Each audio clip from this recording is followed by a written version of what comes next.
और अब बात कर लेते हैं कर्क राशि वालों की। कर्क राशि वालों के लिए क्या है कृष्ण जन्माष्टमी का महा उपाय, महामंत्र और महाभोग, आइए जानते हैं। पंडित जी बताएं।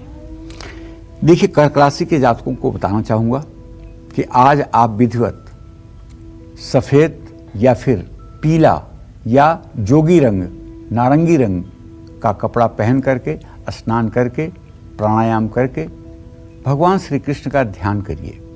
उनके चतुर्भुज रूप का भी आप ध्यान करिए, उनके बाल रूप का भी आप ध्यान करिए।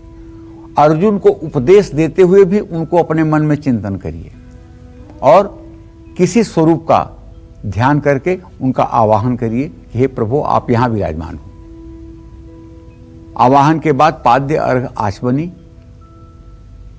जनेऊ, वस्त्र, उपवस्त्र, यज्ञोपवीत, गंधाक्षत, पुष्प, धूप, दीप, नैवेद्य से पूजन करके तुलसी का पत्ता चढ़ाना मत भूलिएगा, चांदी की बांसुरी चढ़ाना मत भूलिएगा। भगवान श्री कृष्ण के चरणों में पूरे अनुराग के साथ आरती करिएगा। आरती के बाद हाथों में दोनों फूल भर करके मंत्र पुष्पांजलि उनके श्री चरणों में अर्पित कीजिएगा और इस मंत्र पुष्पांजलि के साथ अपने हृदय का, अपनी आत्मा का समर्पण श्री हरि के चरणों में कर दीजिएगा। मतलब आपके और उनके बीच में अब कोई अंतर नहीं होना चाहिए। मतलब नाथ सकल संपदा तुम्हारी, मैं सेवक समेत सुत नारी। सर्वस्व उनके श्री चरणों में समर्पित कर दीजिए। दुख और सुख के अब कारण वही बने। आपका कर्तापन आज से समाप्त हो जाए। आप निमित्त मात्र बन करके जीवन जिएं।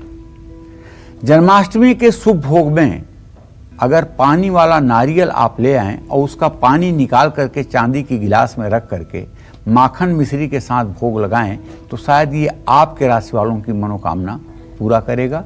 जय मां विंध्यवासिनी। और देखिए, आपको अपनी राशि के अनुसार इस कृष्ण जन्माष्टमी पर किस तरह करनी है भगवान कृष्ण की पूजा, इस पर भी हम लगातार चर्चा कर रहे हैं। बात करते हैं सिंह राशि वालों की। पंडित जी, जो सिंह राशि के जातक है वो किस विधि विधान से आज भगवान कृष्ण की इस जन्माष्टमी पर पूजा करें ताकि उन पर कृपा बरसे? देखिए, सिंह राशि का स्वामी होता है सूर्य और सिंह राशि के जो जातक होते हैं अमूमन बहुत प्रतिभावान होते हैं। ऐसे ही शायद 1-2% लोग होंगे जो प्रतिभावान न हो, बाकी ये प्रतिभावान होते हैं क्योंकि मुहूर्त चिंतामणि में लिखा हुआ है कि वृश्चिक राशि को छोड़ करके शेष जो 10 राशियां हैं वो सिंह राशि के अधीन होती हैं।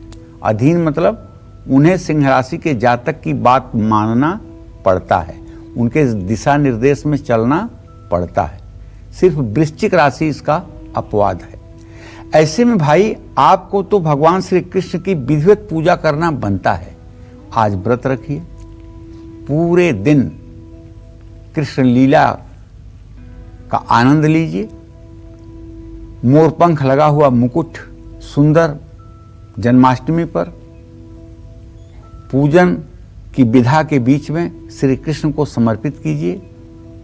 ओम नमो नारायणाय नमः इस मंत्र का अनवरत जप करते रहिए। भगवान श्री कृष्ण को काफी मात्रा में पेड़ा, गुड़, खीरा, मूंग की दाल की पंजीरी, ये सब भोग के रूप में समर्पित कीजिए। ज़्यादा से ज़्यादा भोग इसलिए लगाने के लिए कह रहा हूँ ताकि आप ज़्यादा से ज़्यादा श्रद्धालुओं में ये प्रसाद वितरण कर पाएँ। ये प्रसाद नहीं होगा, ये अमृत होगा। आज जो कृष्ण जन्मोत्सव के बाद का प्रसाद ग्रहण करेगा उसके सारे रोग शोक दूर हो जाएंगे, इसमें कोई संशय नहीं है। जय मां विंध्यवासिनी। चलिए राशियों में बढ़ते हैं आगे। बात कन्या राशि वालों की करते हैं। पंडित जी, कान्हा की कृपा पाने के लिए कन्या राशि के जो जातक हैं वो क्या महा उपाय कर सकते हैं इस बार? देखिए, कन्या राशि के जातकों का स्वामी बुध है। कन्या राशि के जातकों का कुछ ज्यादा ही सहयोग बनता है कान्हा से। ऐसे में आज आपको अच्युताष्टक पढ़ना चाहिए। विधिवत पहले ध्यान करिए भगवान कृष्ण का, उसके बाद भी उनका आवाहन कीजिए कि हे नाथ, आप मेरे पूजा स्थान में आइए। फिर उनको एक बढ़िया आसन दीजिए। आसन मन में सोचिए कि सोने का दिव्य सिंहासन है। आसन देने के बाद गंधाक्षत, पुष्प, धूप, दीप, नैवेद्य से विधिवत पूजन करके अच्युताष्टक पढ़िए। ये अच्युताष्टक क्या है? अच्युतम केशवम राम नारायणम कृष्ण दामोदरम वासुदेवम हरिम श्रीधरम माधवम गोपिका वल्लभम जानकी नायकम रामचंद्रम भजे। अच्युतम केशवम सत्यभामाधवम माधवम श्रीधरम राधिकाराधितम इंदिरा मंदिरम चेतसा सुंदरम देवकी नंदनम नंदजम संदधे। विष्णवे जिष्णवे शंखिने चक्रिणे रुक्मिणी रागिणे जानकी जाने वल्लभी वल्लभाया चितायात्मने कंस विध्वंसिने वंशिने ते नमः। कृष्ण गोविंद हे राम नारायण कृष्ण गोविंद हे राम नारायण श्रीपते वासुदेवाजित श्रीनिधे अच्युतानंत हे माधवाधोक्षज द्वारका नायक द्रौपदी रक्षक। तो 8 श्लोक हैं अच्युताष्टक में। इसका भाव विभोर होकर पाठ करने से श्री कृष्ण की कृपा प्राप्त होती है। दूध घी से आज आपको भगवान श्री कृष्ण का अभिषेक करना चाहिए और जन्माष्टमी का शुभ मंत्र है आपके लिए ओम नमो भगवते वासुदेवाय। इस मंत्र द्वादशाक्षर मंत्र का जप करना चाहिए और माखन मिश्री नाशपत्ती इलायची हरे पान का बीड़ा लौंग की कली चुभोकर इसका भोग लगाइए।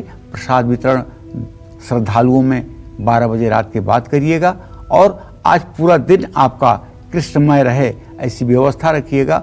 जय मां विंध्यवासिनी। नमस्कार, मैं हूं मानक गुप्ता। अगर आपको हमारा ये वीडियो पसंद आया हो तो इसे लाइक और शेयर जरूर करें और हाँ, हमें सब्सक्राइब और फॉलो करना ना भूलें ताकि आप देश और दुनिया की कोई खबर मिस ना करें। तो जुड़े रहिए हमारे साथ और देखते रहिए न्यूज़ 24।